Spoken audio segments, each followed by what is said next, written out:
If you want to understand the frustrations of modern medicine, take a look at AstraZeneca's new blood pressure Baxdrostat. On the one hand, it's being held as a game changer for hypertension, a condition that affects over 1 billion people worldwide and 10 million people here in the UK. On the other, it risks being tangled up in the web of British bureaucracy, delayed by regulation and process long after the science has already spoken. So what is Baxdrostat and why does it matter? Most existing hypertension drugs, diuretics, ACE inhibitors, beta blockers, tinker with the plumbing of blood pressure, flushing out fluid, relaxing arteries, and blocking stress hormones. But they don't tackle a deeper culprit, the hormone aldosterone. Aldosterone is produced by the adrenal glands and tells the kidneys to hold on to salt and water. For people who make too much of it, blood pressure soars. Baxdrostat, developed by AstraZeneca, goes straight for that root cause. It blocks the very production of aldosterone, not just its effects.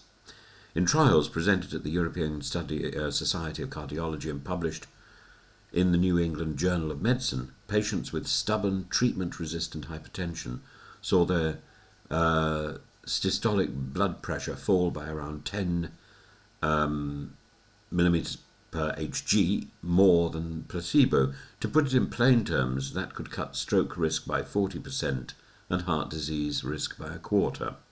In continuous 24-hour monitoring, the drop was even more dramatic, nearly 17.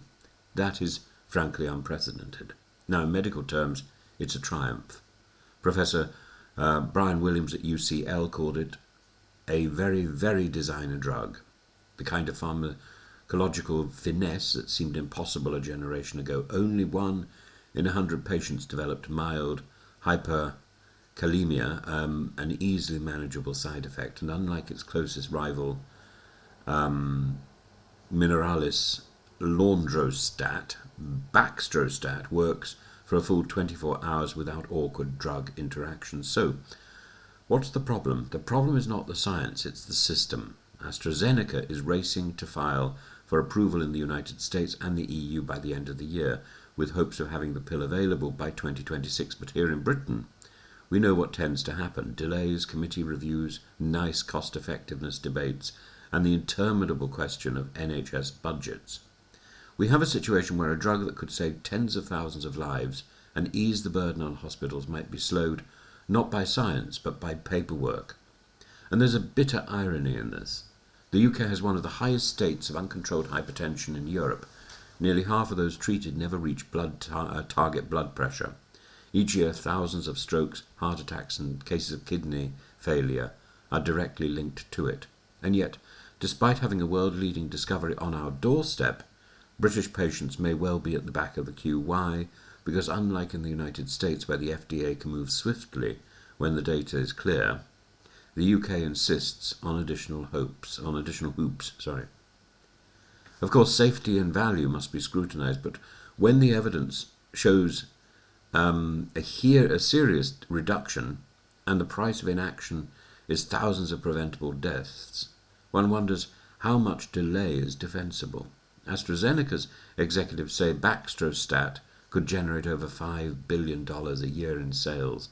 That's an investor's calculation, but here the real value is human. The stroke avoided, the life extended, the patient freed from the exhausting merry-go-round of pills that never quite work.